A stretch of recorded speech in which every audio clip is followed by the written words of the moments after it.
Good afternoon, everyone, and thank you so much for attending our live sessions. Today, we will be discussing on this World Hearing Day. So, a brief introductions about our speaker. She is a young, multi-talented professional who has dedicated her life around 16 years in this profession, where she is taking care of our challenging audience, mostly with respect to communication disorders. She is one of the renowned audiologists and speech language pathologists, skilled and multi-talented in communication disorder. Basically, she deals with the implant, hearing aids, and various voice disorder. Her specialty is in neuroscience and other psychological disorder with respect to the speech and communication. So she is a co-founder of Priority Hearing Solution, and let me introduce and take my privilege to welcome Miss Mansi Bansal. She will be talking about the prevention of hearing loss in adult and mostly in children cases as well. Simultaneously, we will be discussing about the early identification and intervention process.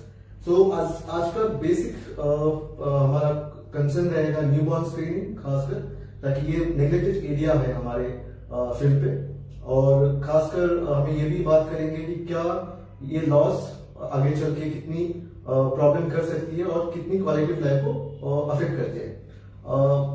Late me introduce once again to ma'am. Hello. Hi ma'am. Thank you so much for having me here on this platform. सबसे पहले World Hearing Day पे I must congratulate Widex for taking this initiative, लोगों को educate करने के लिए, because hearing loss actually एक ऐसी disability है, ऐसी problem है जो hidden रह जाती है, unattended रह जाती है. हमारे देश में कॉमन आदमी को आंखों के बारे में पता है, विजन के बारे में पता है, फिजिकल डिसेबिलिटी के बारे में पता है, और उसके ऊपर बहुत काम हुआ है. But when it comes to hearing is rightly called as a hidden disability because सामने से दिखाई नहीं देता है. If somebody is going और उनको hearing loss है, आप देख के आपको ये पता नहीं चलेगा कि इस पर्सन को क्या प्रॉब्लम है, बट जो प्रॉब्लम्स वो डे टू डे फेस करते हैं हम उसके बारे में नॉर्मल हियरिंग लोग सोच भी नहीं सकते हैं. इवन माइल्ड हियरिंग लॉस, हल्के से हल्का हियरिंग लॉस एक इंडिविजुअल की लाइफ पे कितना गहरा असर डाल सकता है, उसके बारे में भी मैं कुछ आज आपको बताऊंगी. सबसे पहले कुछ अगर हम डेटा देखें, स्टैटिस्टिक्स देखें वर्ल्ड हियरिंग डे पे, तो हमारा जो WHO का डेटा है वो कहता है about 5% of the whole world population, world की 5% लोगों को किसी न किसी प्रकार का हियरिंग लॉस है, जो कि अपने आप में एक बहुत बड़ा नंबर है. और आज के डेटा के हिसाब से अगर हम प्रेडिक्शन देखें तो 2050 तक ये डेटा बढ़कर और ज्यादा हो जाएगा. अबाउट 900 मिलियन लोगों को ये प्रॉब्लम उस समय तक होगा. सो आप आइडिया लगा सकते हैं कि इस प्रॉब्लम का मैग्नीट्यूड कितना ज्यादा है. अगेन हियरिंग लॉस का जो इंसिडेंस है वो ज्यादातर बच्चों में होता है. बच्चों में हियरिंग लॉस का इंसिडेंस बहुत ज्यादा है, या फिर एज के साथ ये प्रॉब्लम बढ़ने लग जाती है. अगर अगेन हम इंडिया में भी बात करें तो आप मान के चलिए कि 4 in every 1000 बेबीज जो बॉर्न होते हैं, 1000 में से 4 बच्चों को किसी ना किसी प्रकार का हियरिंग लॉस है. तो आप मान के चलिए कि कितना एक्सटेंट है इस प्रॉब्लम का. अनफॉर्चुनेटली अभी भी हमारे देश में हमारे पास टेक्निक्स हैं, मैन पावर है, बट अभी भी हियरिंग केयर देश के हर कोने में नहीं पहुंचा है जहां जहां पे इसको पहुंचना चाहिए. हियरिंग लॉस बहुत आसानी से पिक किया जा सकता है, छोटे बच्चों में तो बहुत ही इजीली, बट ये फैसिलिटी सब जगह अभी भी अवेलेबल नहीं है. गवर्नमेंट की तरफ से वर्ल्ड वाइड प्लेटफॉर्म की तरफ से एक कॉन्सेप्ट है जिसे बोला जाता है universal hearing screening. Universal hearing screening का मतलब हर बच्चा जो बॉर्न हो रहा है उसका हियरिंग टेस्ट हो जाना चाहिए हॉस्पिटल में जाने से पहले. जो बच्चे नॉर्मली बॉर्न हुए हैं, जिनकी बर्थ में कोई कॉम्प्लिकेशंस नहीं है, मदर की प्रेगनेंसी में कॉम्प्लिकेशंस नहीं है, उनमें chances of any kind of hearing loss बहुत कम होता है, बट फिर भी होता है. इसीलिए बोला जाता है कि हर बच्चे का हियरिंग स्क्रीनिंग होना चाहिए. पर अगर मदर की प्रेगनेंसी में कोई प्रॉब्लम आ गया, जैसे कि मदर को इन्फेक्शन हो गया, रूबेला हो गया, या किसी और टाइप की बीमारी हो गई, या फैमिली में हिस्ट्री है हियरिंग लॉस की, प्लस बर्थ के समय कोई प्रॉब्लम हो गया, हमारे बहुत बच्चे जहाँ पे मदर को केयर नहीं मिल पाता है, जिसको हम प्री नेटल केयर कहते हैं, बहुत बच्चे टाइम से पहले बॉर्न हो जाते हैं, जिनको हम प्री मेच्योर बेबीज बोलते हैं। प्री मेच्योर बेबीज में हियरिंग लॉस का चांस बहुत हाई होता है, या किसी कारण के टाइम, बर्थ के टाइम बच्चा रोया नहीं, उसका जो फर्स्ट ब्रेथ है वो लेट हो गया, जिसको हम बर्थ एसिफिक्सिया बोलते हैं, ऐसे बच्चों में हियरिंग लॉस होने के चांसेस बढ़ जाते हैं। एक बहुत कॉमन कंडीशन है जॉन्डिस, जिसको एक कॉमन लैंग्वेज में पीलिया बोला जाता है। ऐसे बच्चों में जहाँ पे पीलिया का या जॉन्डिस का लेवल हाई होता है और ब्लड ट्रांसफ्यूजन यानी कि खून बदलने की जरूरत पड़ती है, ऐसे बच्चों में हियरिंग लॉस के चांसेस बहुत बहुत हाई होते हैं। तो बहुत जरूरी है कि ऐसे बच्चों का तो हियरिंग टेस्ट होना ही होना चाहिए। आपका नेक्स्ट क्वेश्चन ये होगा कि अब क्या होगा अगर हम ये हियरिंग टेस्ट अभी नहीं कराएं और बाद में करा लें? नहीं, हमें ये समझने की जरूरत है हियरिंग लॉस को मैनेज किया जा सकता है अगर उसको टाइमली पिक कर लिया जाए बच्चों के केस में। अगेन हमारे पास डेटा है कि untreated hearing loss in children has a big financial impact on the whole economy. ये बच्चे अगर आगे जाके नॉर्मल लाइफ नहीं बिता पाते हैं तो अपनी फैमिली के लिए बर्डन हो जाते हैं, देश के लिए बर्डन हो जाते हैं, वर्ल्ड के लिए बर्डन हो जाते हैं in terms of economics. But अगर ये हियरिंग लॉस हम ठीक टाइम पे पिक कर लें और इसका इंटरवेंशन कर लें तो ये सारे बच्चे एक नॉर्मल लाइफ बिता सकते हैं, मेरे और आपकी तरह। आज की डेट में हमारे पास टेक्नोलॉजी अवेलेबल है कि इस हियरिंग लॉस को मैनेज किया जा सकता है। बट याद रखिए, प्रॉब्लम है कि हमें उसको राइट टाइम पे पिक करना है। राइट टाइम पे पिक, राइट टाइम पे treatment, everything can be handled. So coming back, universal hearing screening हर बच्चे का राइट होना चाहिए, हर बच्चे को ये सुविधा मिलनी चाहिए। मैं दिल्ली में हूं तो हम प्रायोरिटी पे ऑलमोस्ट 500 बेबीज का हियरिंग स्क्रीनिंग हर महीने करते हैं। बट आई अंडरस्टैंड कि दिल्ली में हॉस्पिटल्स हैं, पेरेंट्स हैं जो एजुकेटेड हैं, जिनके पास रिसोर्सेज हैं कि वो ये हियरिंग स्क्रीनिंग करा सकते हैं। बट हमारे बहुत सारे शहरों में या आगे जाके गांव में ऐसी सब फैसिलिटीज अवेलेबल नहीं है। छोटे सेंटर्स हैं, छोटे हॉस्पिटल्स हैं, जहां पे फॉर्मल हियरिंग टेस्ट अवेलेबल नहीं है। मैं इतना जरूर बोलूंगी कि पेरेंट्स एटलीस्ट हियरिंग को मॉनिटर करें। बच्चा बॉर्न होता है, हम सब ध्यान देते हैं कि उसने नेक कंट्रोल आ गया, गर्दन संभालना शुरू कर दिया, इतना दूध पीना शुरू कर दिया, बट हियरिंग के बारे में कोई नहीं सोचता कि अगर कोई तेज आवाज हो रही है क्या बच्चा रिस्पॉन्ड कर रहा है या नहीं कर रहा है। बच्चा हल्की नींद में है, जोर से कोई बर्तन गिरा, क्या बच्चा एकदम उठा डर के। ये छोटे छोटे साइंस हैं जो हमें ये बताते हैं कि अगर हियरिंग लॉस है तो बच्चा इन साउंड्स पे रिस्पॉन्ड नहीं करेगा। और पेरेंट्स ये साइंस अगर शुरू से ऑब्जर्व करें और उनको अगर कहीं पे रिस्क लगता है कि बच्चा रिस्पॉन्ड नहीं कर रहा है तो उनको हेल्थ केयर प्रोफेशनल, ऑडियोलॉजिस्ट के पास कांटेक्ट करना चाहिए हियरिंग टेस्ट के लिए। तो मेरा कहने का मतलब जहां सबसे बेस्ट ऑप्शन ये है कि आप हियरिंग टेस्ट करवा सकें बर्थ पे। हियरिंग टेस्ट बहुत इजी होता है, बहुत सिंपल होता है। वर्ल्ड वाइड जो टेस्ट यूज किया जाता है उसको ऑटो एकॉस्टिक एमिशंस बोलते हैं या OAE बोलते हैं। ये टेस्ट तकरीबन 5 से 7 मिनट में हो जाता है, टोटली पेनलेस होता है, कोई दर्द नहीं होता है और आपको इसका रिपोर्ट भी हैंड टू हैंड मिल जाता है। सो OAE world wide universally use किया जाता है हियरिंग टेस्ट के लिए। सो बेस्ट ऑप्शन है कि हम OAE करवाएं। अगर हमारे पास OAE का ऑप्शन नहीं है किसी भी कारण की वजह से, अगर हमारे पास एक्सेस नहीं है, हमारे पास ऐसा हॉस्पिटल नहीं है, तो जैसे मैंने बोला पेरेंट्स घर पे ही ऑब्जर्व करना जरूर शुरू करें कि उनका बच्चा साउंड्स की तरफ कैसे रिस्पॉन्ड कर रहा है। उसमें से 3-4 चीजें जिन पे आप ध्यान दे सकते हैं। सबसे पहली चीज, तकरीबन 3 महीने तक का बच्चा जैसे ही उसकी गर्दन संभलने लग जाती है वो साउंड लोकलाइज करना शुरू कर देता है। साउंड लोकलाइज का मतलब वो अपनी गर्दन घुमा के देखने लग जाएगा कि आवाज हुई तो किधर से हुई। दूसरा, जब ये बच्चा सोने जा रहा है, हल्की नींद में है और एकदम से कोई बर्तन गिरा या तेज आवाज हुई तो बच्चा तुरंत रिएक्ट करेगा, या तो वो उठ जाएगा या तो वो रोने लगेगा, ये एक साइन होता है कि हमारे बच्चे ने वो आवाज सुनी। अगेन 3 से 6 महीने तक का बच्चा अपनी मदर की और फादर की आवाज बहुत आसानी से पहचानने लग जाता है। जैसे ही माँ ने बच्चे को आवाज दिया, the moment the mother calls the child would start responding. Respond करेगा हंस के, the child will give you a smile which is called as a social smile. So 3 to 6 months में this smile starts coming in. So these are the milestones which you can observe just to make sure that your child is hearing. आप ये science observe कर सकते हैं, और अगर आपको कहीं पे डेफिसिट लगता है कि बच्चे में ये साइंस नहीं डेवलप हो रहे हैं, तो हियरिंग के बारे में जरूर सोचिए। दूसरा चीज, हर टाइप का hearing loss permanent hearing loss नहीं होता है। बहुत कॉमन मेडिकल कंडीशंस भी हियरिंग लॉस करा सकती हैं।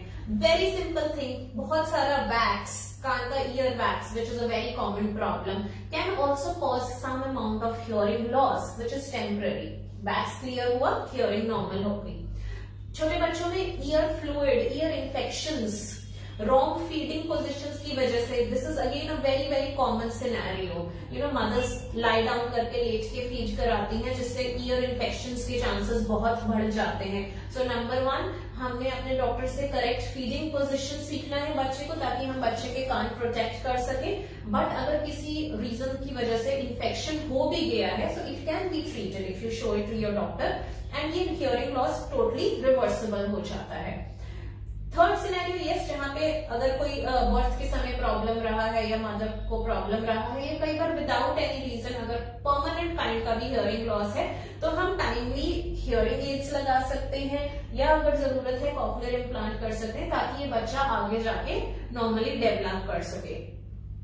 एक बहुत कॉमन सिनेरियो जिसपे I would want to speak is, most of the parents come to us at about 2 years of age, जब बच्चा बात नहीं करता है। पेरेंट्स उससे पहले हियरिंग के बारे में सोचते ही नहीं है, and when the child is not talking, that's the time they start feeling that something is wrong. So parents don't wait till 2 years of age. A normal hearing child would generally start developing at the age of 1 year to 15 months. 12 से 15 महीने में first word आने लग जाता है और बच्चा काफी हद तक समझने लग जाता है। This should be the last thing, if your child is not doing this, तो इसका मतलब कहीं कोई प्रॉब्लम है, आप हियरिंग के बारे में जरूर सोचिए। अगर लोकली ऑडियोलॉजिस्ट अवेलेबल नहीं है, तो आप अपने पीडियाट्रिशियन को कंसल्ट कर सकते हैं। पीडियाट्रिशियन सब जगह होते हैं। पीडियाट्रिशियंस नहीं है तो जनरल फिजिशियंस तो अवेलेबल होते ही होते हैं, या कोई भी हेल्थ केयर प्रोफेशनल है, उनको जाके अपना कंसर्न बताइए, ताकि आपको टाइमली इंटरवेंशन मिल सके। दूसरी चीज, ये तो हमने अभी तक बच्चों की बात की। I would also want to advise और सजेस्ट कि इस समय में पिछले 15-16 सालों से देखती आ रही हूँ, यंग लोगों में इंसिडेंस ऑफ हियरिंग लॉस बहुत बढ़ रहा है, and that is basically because हमारा लाइफस्टाइल बदल गया है। हम लोग सब इतना नॉइजी इन्वायरमेंट में रह रहे हैं। ऑन एन एवरेज अगर हम इंसिडेंस ऑफ हियरिंग लॉस या beginning of hearing loss 60 years of age में देखते थे, आजकल वो घट के 50 years पे भी आ गई है, बिकॉज हम लोग सब मोबाइल फोन्स यूज कर रहे हैं, और कोविड के चलते तो सब कुछ ही मोबाइल पे हो गया है, ऑनलाइन हो गया है, उसका यूज बहुत बढ़ गया है। तो incidence of hearing loss has really increased. दूसरा, म्यूजिक सुनना। आजकल आप जिस यंगस्टर को देखिए हेडफोन्स लगाए हुए हैं और म्यूजिक एंजॉय कर रहे हैं, बट ये सारी चीजें हियरिंग लॉस बढ़ाती हैं। हेडफोन्स अगर आप यूज कर रहे हैं तो अच्छी कंपनी के हेडफोन्स यूज करिए, क्वालिटी हेडफोन्स यूज करिए। दूसरा, अपना जो भी आपका डिवाइस है, जितना उसका मैक्सिमम वॉल्यूम है, उसके 50% से ऊपर मत जाइए। That should be the cut off limit, because beyond that it can cause some amount of hearing loss. Parties में जा रहे हैं, नॉइजी इन्वायरमेंट्स में जा रहे हैं, stay away from the speakers. Don't be standing directly in front of the speakers, because that will have more impact. ये चीजों से ऐसा नहीं होता कि एकदम से हियरिंग लॉस हो जाता है, बट ये लाइफस्टाइल चीजें अगर आप रेगुलरली करते जा रहे हैं, सो लॉन्ग रन में it can cause an impact on the hearing loss. दूसरा, अगर आपको किसी भी कारण से हियरिंग लॉस हल्का डेवलप होना शुरू भी हो गया है, सो प्लीज ध्यान रखिए कि बहुत सारी मेडिकेशंस हैं जिनका साइड इफेक्ट होता है। तो जब भी आप कोई मेडिकेशन ले रहे हैं, do speak to your consultant, do speak to your doctor कि इसका कोई साइड इफेक्ट हियरिंग पे तो नहीं है। उनकी नॉलेज में जरूर लाइए कि आप ऑलरेडी ससेप्टेबल हैं, आपको ऑलरेडी हल्के अमाउंट का हियरिंग लॉस है। एक चीज और मैं आप लोगों की नोटिस में लाना चाहूंगी, कोविड के बाद बहुत सारे कोविड रिकवर्ड लोगों में भी हियरिंग लॉस देखा जा रहा है। We are seeing that incidence of hearing loss is increasing. तो अभी इट्स टू अर्ली टू से कि कोविड का हियरिंग पे असर है या नहीं है, but then again it will be a good idea to monitor your hearing there also. Young age से थोड़ा आगे चले, ओल्ड एज। ओल्ड एज में तो ये प्रॉब्लम बहुत कॉमन है। आई एम श्योर आपके घर में दादा दादी, नाना नानी, पेरेंट्स कोई ना कोई जरूर होगा जिनको इस टाइप का प्रॉब्लम है। सो ओल्ड एज में हियरिंग सिर्फ हियरिंग लॉस ही नहीं है, it is also related to many other medical problems. अगर हम यूएस डेटा देखें, इंसिडेंस ऑफ फॉल, गिरने का इंसिडेंस जिनमें हियरिंग लॉस है बहुत ज्यादा है, बिकॉज हमारे कान, हमारे ईयर्स नॉट ओनली हियरिंग का काम करते हैं, बैलेंस का भी काम करते हैं। सो अगर आपको किसी भी टाइप का हियरिंग लॉस है, सो इंसिडेंस ऑफ फॉल बहुत बढ़ जाता है, and incidence of fall is a major problem in the elderlies. दूसरा, डिमेंशिया, भूलने की problem. It is very well documented that hearing loss जिसको ट्रीट नहीं किया जाए कैन कॉज डिमेंशिया, आपको भूलने की प्रॉब्लम हो सकती है। सो अगेन हियरिंग लॉस को राइट टाइम पे ट्रीट करना बहुत जरूरी है। मैं हमारे देश में देखती हूँ, एल्डरली लोग आते हैं, बुजुर्ग लोग आते हैं, उनका पहला क्वेश्चन होता है थोड़ी देर और वेट कर लें, थोड़ी देर और वेट कर लें, अभी कुछ इलाज नहीं करें तो कोई फर्क पड़ेगा? डेफिनेटली फर्क पड़ेगा। जिस दिन हमारा चश्मे का नंबर आ जाता है, क्या हम ये सवाल पूछते हैं अभी वेट कर लें, चश्मा थोड़ी देर के बाद लगाएं? नहीं करते हैं ना। तो हियरिंग के लिए भी नहीं करना चाहिए। The moment you have any kind of hearing loss, get it treated. उसका ट्रीटमेंट मेडिसिनल हो सकता है, सर्जिकल हो सकता है, हियरिंग एड हो सकता है, कॉक्लियर इम्प्लांट हो सकता है, बट जो भी ट्रीटमेंट ऑप्शन आपके लिए एप्लीकेबल है उसको लेने में हिचकिचाइए मत। आज की डेट में टेक्नोलॉजी इतना एडवांस हो गई है कि हर तरीके की हियरिंग रिक्वायरमेंट को एड्रेस किया जाता है। मैं बहुत कॉमनली देखती हूँ कि हमारे एल्डरली लोग जो टीवी देखना चाहते हैं, टीवी का आनंद नहीं उठा पाते हैं, they can not enjoy their favourite shows because hearing loss interfere करता है। So it has an psychological impact. लोग धीरे धीरे अलग होते जाते हैं, अलूफ होते जाते हैं, just because of hearing loss, और कोई प्रॉब्लम नहीं है। सो वुडंट इट बी गुड कि अगर हम उसको ट्रीट कर लें तो ये सीनियर सिटीजन्स, हमारे एल्डरलीज भी कम्युनिकेशन का पार्ट होंगे। बहुत ऑफन देखती हूँ, बाहर जाइए, रेस्टोरेंट्स पे जाइए, पूरी फैमिली बैठी हुई है और जो एल्डरली लोग हैं वो एक तरफ बैठे हुए हैं, और मुझे देख के पता चल जाता है कि हियरिंग का प्रॉब्लम है, इसीलिए ग्रुप में पार्टिसिपेट नहीं कर पा रहे हैं। सो अगेन एडल्ट्स में hearing test is very easy, very simple. 15 to 20 minutes का टेस्ट है, टोटली नॉन इन्वेजिव है। ये टेस्ट साउंड प्रूफ रूम में किया जाता है by an trained audiologist. At least जाके अपना हियरिंग टेस्ट कराइए। अगेन बड़े शहरों में लोग बहुत हद तक जागरूक हो गए हैं, उनको पता चल गया है। सो मुझे खुशी होती है देख के कि जैसे लोग अपने शुगर टेस्ट और बीपी और बाकी टेस्ट ईयरली कराते हैं, बहुत सारे ऐसे लोग हो गए हैं जो अपना हियरिंग भी रेगुलरली मॉनिटर करते हैं। बट अभी ये सर्विस और वाइड स्प्रेड होनी जरूरी है। हम आई वुड इस मीडियम से with Facebook I want to tell कि अपने पेरेंट्स, अपनी फैमिली मेंबर्स को जैसे आप बाकी रेगुलर टेस्ट कराते हैं, एक रेगुलर हियरिंग टेस्ट भी कराइए। बिकॉज अगर हियरिंग टाइम से ट्रीट हो जाएगा तो बाकी बहुत सारी प्रॉब्लम से आपको बचा सकता है। There are many kinds of hearing test. दूसरी चीज हमें समझ लेना ये बहुत जरूरी है, हर एज ग्रुप के लिए हर प्रॉब्लम के लिए अलग तरीके का हियरिंग टेस्ट होता है। अभी तक जो हियरिंग टेस्ट मैंने आपको बताया ये रेगुलर रूटीन हियरिंग टेस्ट हैं, बट डिपेंडिंग अपॉन कि आपका क्या प्रॉब्लम है अलग अलग टेस्ट है। जैसे बच्चों के केस में मैंने बात किया था OAE एक यूनिवर्सल हियरिंग टेस्ट है, बट जहां पे कोई प्रॉब्लम आ जाए तो एडवांस टेस्ट लाइक बेरा is available, ASSR is available. So let your doctor, let your health care professional या ऑडियोलॉजिस्ट को डिसाइड करने दीजिए कि और किस चीज की जरूरत है। ऐसे ही हमारे एडल्ट्स में भी हियरिंग टेस्ट, एक बेसिक हियरिंग टेस्ट के अलावा और टेस्ट की जरूरत हो सकती है जहां पे आपकी प्रॉब्लम को वो पूरा समझ पाए और आपको एक एडिक्वेट सोल्यूशन बता पाए कि आपके लिए क्या एप्लीकेबल होगा। सो इस वर्ल्ड हियरिंग डे पे मेरा मानना ये रहेगा कि हम सबको आगे आना चाहिए एज प्रोफेशनल्स, लोगों को एजुकेट करने के लिए, और आप लोग भी create that awareness in your family, in your neighborhood, so that nobody is suffering in silence. I have also seen that again coming back to the present COVID times, जब हम लोग सब मास्क पहन रहे थे, so people who had hearing loss were having so much of difficulty. आप मान के चलिए, एक तो पहले इस hearing में प्रॉब्लम है, ऊपर से हमने मास्क पहन लिया तो जो आवाज उनके पास जा रही थी, it was very difficult. अगर ये hearing loss ट्रीट कर दिया जाता तो उन लोगों को इतनी प्रॉब्लम नहीं होती. So again coming back, my sincere request will be that hearing loss is treatable, hearing loss is manageable, hearing loss is preventable. अगर हम ये सारी चीजों का ध्यान दें, अपने कानों के हाइजीन का ध्यान रखें, नॉइज से दूर रखें, time to time hearing check कराएं. सो ये जो इकोनॉमिक बर्डन है, साइकोलॉजिकल बर्डन है, हम इससे बच सकते हैं, एक डिसेबिलिटी को अवॉइड कर सकते हैं. So that's what my message is to all of you.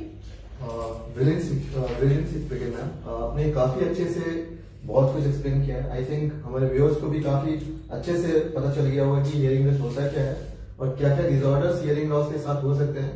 Even to surprise की इंसानों को डिमेंशिया जैसी प्रॉब्लम भी होती है. ओके, सो एक बड़ी बात यह है कि हमें ये चीज देखना भी जरूरी है, जैसे मैम ने बताया कि हियरिंग लॉस के साथ साथ हमें हमारी कम्युनिकेशन कैसे हैम्पर होती है. सबसे बड़ी बात जो हाईलाइट हुआ है कि क्वालिटी ऑफ लाइफ एक इंडिविजुअल की काफी बदल जाती है. हम सुनते हैं लेकिन सुनना भी इग्नोर कर नहीं सकते. तो मुझे लगता है कि मैम ने काफी अच्छे से हमें एक्सप्लेन किया है. Thank you so much ma'am for input. And I think we do have few questions for you, and let me ask few basic question from my side. Actually मैंने अभी स्टडीज में पढ़े हैं ऐसे कि एक सर्टेन एज के बाद हियरिंग प्रॉब्लम होती है, लेकिन कभी कभी जो अर्ली हियरिंग लॉस होता है, खासकर इंडिविजुअल, खासकर अडल्ट इंडिविजुअल या पीडियाट्रिक इंडिविजुअल को होती है, माइल्ड मिनिमल लॉस में कोई ऐसी मशीन लगाता नहीं है. ऐसा जरूरी है मशीन लगाना हमें? डेफिनेटली, जैसे मैंने आपको बोला, किसी भी अमाउंट का हियरिंग लॉस आपकी कम्युनिकेशन पे, आपके लाइफस्टाइल पे एक हिडन असर डाल रहा है जो कि अनडिटेक्टेड रह जाता है. अगेन सबसे कॉमन सिनेरियो होता है माइल्ड हियरिंग लॉस में, जैसे मैं और आप ऐसे बात कर रहे हैं तो ज्यादा दिक्कत नहीं होगी, बट यही इंडिविजुअल अगर ग्रुप में जाएंगे तो वो डेफिनेटली स्ट्रेन कर रहे होंगे समझने के लिए. So why to strain that जब हमारे पास हियरिंग सोल्यूशन अवेलेबल है. और दूसरा, हम हर बीमारी में सब में ये कहते हैं let's start early, so why not hearing loss. अगर माइल्ड हियरिंग लॉस में ही हम इंटरवेंशन कर लेंगे तो शायद हम इस हियरिंग लॉस को इतनी तेजी आगे बढ़ने से रोक पाएंगे, बिकॉज हम अपने सिस्टम को स्ट्रेन नहीं करेंगे. सो डेफिनेटली किसी भी टाइप का अगर माइल्ड हियरिंग लॉस भी है, आप इंटरवेंशन करने में पीछे मत हटिए, बिकॉज एक आपका लाइफस्टाइल हैम्पर नहीं होगा, दूसरा आप रेट ऑफ डिट्योरेशन, जितनी तेजी से ये लॉस शायद बढ़ जाए बिना ट्रीटमेंट के, उसको हम कंट्रोल कर पाएंगे, एंड तीसरा एसोसिएटेड प्रॉब्लम्स को अवॉइड कर पाएंगे. सो डेफिनेटली तो काफी अच्छी इंफॉर्मेशन दी आपने मैम. इसके साथ एक और क्वेश्चन है हमें. बेसिकली क्या है कि आज की सोशल मीडिया लाइफ पे, normal day to day activity पे इंडिविजुअल अगर किसी को दिखता नहीं है और किसी को फिजिकली चैलेंज है, तो सेंस ऑफ इमोशन और एम्पैथी जिसे हम बोलते हैं, लोगों में वो आ जाते हैं, बेचारा बोल के बोलते हैं ऐसे. जैसे आपने बहुत अच्छा लफ्ज यूज किया है यहाँ पे, हिडन हियरिंग लॉस. हिडन हो जाती है, मतलब लोगों को पता ही नहीं क्योंकि दिखता नहीं है. राइट. तो आपको ऐसा लगता है कि हमें भी अपना नजरिया या एक एम्पैथी बदलना चाहिए, क्योंकि जब भी हम किसी को देखते हैं तो हम उसको गलत नजरिए से देखते हैं, उसको मॉकिंग सिंबल दिखा देते हैं कि अच्छा बेचारा को सुनता नहीं है, उससे पहले हम हंस देते हैं, इन्हें सुनाई नहीं देता है. राइट. तो ऐसा भी अफेक्ट होता है इंडिविजुअल को, या फिर हमें क्या करना चाहिए? आई थिंक आपने बहुत अच्छा क्वेश्चन पूछा, and as a parent, as a mother, also I would want to emphasise कि बहुत जरूरी है कि हम अपने बच्चों को बचपन से ही सेंसिटाइज करें इस चीज के लिए कि ये एक मेडिकल प्रॉब्लम है, और जिसको भी किसी भी टाइप का हियरिंग लॉस है उसका हम मजाक नहीं बनाएं, उनको सपोर्ट करें. ध्यान रखिए कि अगर आपको कहीं भी लगता है कि आप किसी ऐसे इंडिविजुअल के साथ कम्युनिकेट कर रहे हैं जिनको हियरिंग लॉस है, उनके साथ सपोर्टिव बनिए। सपोर्टिव आप कैसे बन सकते हैं, आप जब भी बात कर रहे हैं थोड़ा धीरे धीरे बात करिए ताकि उनको समझने में आसानी होगी। अगर आपको लग रहा है कि आप सामने वाले इंडिविजुअल को हियरिंग लॉस है तो अगर आप हल्का सा ऊंचा बोलेंगे तो उनको समझने में मदद मिलेगी। क्लासरूम में टीचर्स ऐसे बच्चों को हेल्प करें आगे बैठने में ताकि वो इंस्ट्रक्शंस समझ पाए। अगर हमारे एल्डरली लोग हैं तो हम उनको अपने कॉन्वर्सेशन में पार्टिसिपेट करें। मैं बहुत ऑफन देखती हूँ कि एल्डरली लोगों ने एक ही चीज 2 बार बोली 3 बार बोली, बच्चे इरिटेट हो जाते हैं, आपको तो सुनाई नहीं दे रहा। आई थिंक ये एटीट्यूड गलत है। हमें ये समझने की जरूरत है कि वो एक मेडिकल प्रॉब्लम है और हम जितनी एम्पैथी के साथ और जितनी पेशेंस के साथ उनके साथ डील करें उनको कॉन्फिडेंस मिलेगा और वो कम्युनिकेशन का एक हिस्सा बन पाएंगे। और ये सेंसिटाइजेशन अगर हम बचपन से शुरू करें, स्कूल से शुरू करें तो I think it will have lot of impact. Brilliant spoken man once again. कुछ क्वेश्चंस हमारे पास हमारे व्यूअर्स के से भी है। मिस्टर आमिर वो पूछ रहे हैं, can we really prevent hearing loss? Yes, as I said, you can prevent hearing loss to some extent. जैसे मैंने बोला लाइफस्टाइल मॉडिफिकेशंस करके, जैसे नॉइज इंड्यूस्ड हियरिंग लॉस है। अगर हम अपने कानों को नॉइज से बचाएं तो आप कुछ हद तक हियरिंग लॉस को प्रिवेंट कर पाएंगे। अच्छा ईयर हाइजीन फॉलो करें, टाइम टू टाइम अपने ईयर्स की क्लीननेस का ध्यान रखें। अगर आपको कोई मिडिल ईयर में प्रॉब्लम है तो आप उसका प्रॉपरली लग के ट्रीटमेंट कराएं। तो ये चीजें करने से आप इस हियरिंग लॉस को आगे बढ़ने से रोक सकते हैं। अगर आपका एनवायरनमेंट, अगर आपका काम ऐसा है कि आप नॉइज में काम करते हैं, जैसे कि पायलट्स हो गए, एविएशन इंडस्ट्री हो गई, तो ईयर प्लग्स आते हैं, ईयर मफ्स आते हैं जो नॉइज से आपके कानों को प्रोटेक्ट करते हैं। तो इट इज वेरी इंपॉर्टेंट कि आप वो यूज करें। तो इन सारी चीजों से आप हियरिंग लॉस डेफिनेटली कुछ हद तक प्रिवेंट कर सकते हैं। ओके, एक क्वेश्चन है हमारे फ्रॉम मिस्टर पंकज। वो पूछ रहे हैं कि how to look for sign and symptoms of hearing loss in children and adult. Okay, so I think Pankaj ji आपने बहुत ही अच्छा क्वेश्चन पूछा है। सो अगर जैसे मैंने बोला था, बहुत छोटे बच्चों में अगर आपका बच्चा दूसरे बच्चों के जैसे बात करना नहीं शुरू कर रहा है, आपको लग रहा है कि वो दूसरे बच्चों से पीछे चल रहा है, ये बहुत इजी और बहुत कॉमनली पिक्ड सिम्टम होता है। दूसरा चीज, आप बच्चे को आवाज दे रहे हैं और बच्चा रिस्पॉन्स नहीं कर रहा है, वो एक हियरिंग लॉस का साइन हो सकता है। तीसरी चीज, आप देखें कि जब भी आप लोग टीवी देखने जा रहे हैं आप और बच्चा हमेशा प्रेफर करता है कि वॉल्यूम बढ़ाइए, वो किसी हियरिंग लॉस का साइन हो सकता है। स्कूल गोइंग बच्चों में बहुत प्रैक्टिस के बाद भी, सब कुछ करने के बाद भी आपका बच्चा एडिक्वेटली परफॉर्म नहीं कर रहा है, टीचर डिक्टेशन दे रही है, आपने स्पेलिंग सब याद कराए, बट बच्चा अगर उनको नहीं वहां पे जाके कर पा रहा है तो वो एक हियरिंग लॉस की निशानी हो सकती है। आपका बच्चा इरिटेबल रहता है, थका हुआ रहता है, वो भी एक हियरिंग लॉस का साइन हो सकता है, बिकॉज उसको एफर्ट डालना पड़ रहा है चीजें समझने में। तो this was about children. Coming to adults, again सबसे important point, when you see कि आपके बुजुर्ग जो घर में है वो आपको बार बार रिपीट करने के लिए कह रहे हैं कुछ भी चीज, that is a classical symbol of any kind of hearing loss. दूसरा चीज, अगेन कमिंग टू टीवी, अगर उनको टीवी देखने में दिक्कत हो रही है, वो बार बार कहते हैं कि टीवी का वॉल्यूम बढ़ाइए, वो एक साइन हो सकता है हियरिंग लॉस का। मोबाइल पे, टेलीफोन पे बात करने में दिक्कत होने में, वो भी एक साइन हो सकता है हियरिंग लॉस का। सो अगर बच्चा या एडल्ट एक नॉर्मल कॉन्वर्सेशन में पार्ट नहीं ले पा रहे हैं, कहने का मतलब, तो वो किसी हियरिंग लॉस का साइन हो सकता है। There's one more question, ma'am, from Ms. Devyani. Ma'am, where all do you sit in Delhi for your hearing consultation? Will you just specific to your question? Right. So, well, I am associated with a lot of corporate hospitals, which includes Max Hospital Group, and I have my clinic in South Delhi in CR Park. So where we are regularly available. Otherwise, we have a big team and we are providing healthcare services to most of the branches at Max Hospital, JP Hospital. So different corporate hospitals में audiology setups हैं. So आप उसके लिए किसी भी type की hearing care service के लिए हमें contact कर सकते हैं. Yeah, so we have few more questions actually. Yeah, sure. There's a Mr. Anuj. He's asking like, are all cases of hearing loss the same? No. A very, very interesting question, I think, Mr. Anuj. Hearing loss is of different kinds, different types. सो इसीलिए it is very very important कि हम पहले hearing loss को समझ सकें, और इसीलिए different hearing test की रिक्वायरमेंट रहती है। कॉमन लैंग्वेज में बोलो, किसी का हियरिंग लॉस माइल्ड हो सकता है और किसी का सीवियर हो सकता है। तो जितना प्रॉब्लम है उसी हिसाब से ट्रीटमेंट होगा, और इसी के लिए हियरिंग टेस्ट बहुत इंपॉर्टेंट हैं। दूसरा, कुछ हियरिंग लॉस ऐसे हो सकते हैं जो मेडिसिन से ट्रीट हो सकते हैं, बट कुछ ऐसे हैं जिनके लिए हियरिंग डिवाइसेस की जरूरत है। सो हियरिंग लॉस बहुत अलग अलग टाइप का हो सकता है, जिसकी इंफॉर्मेशन हमें टेस्ट से मिलेगी और देन उसी की बेसिस पे इंटरवेंशन होगा। So yes, they are very different.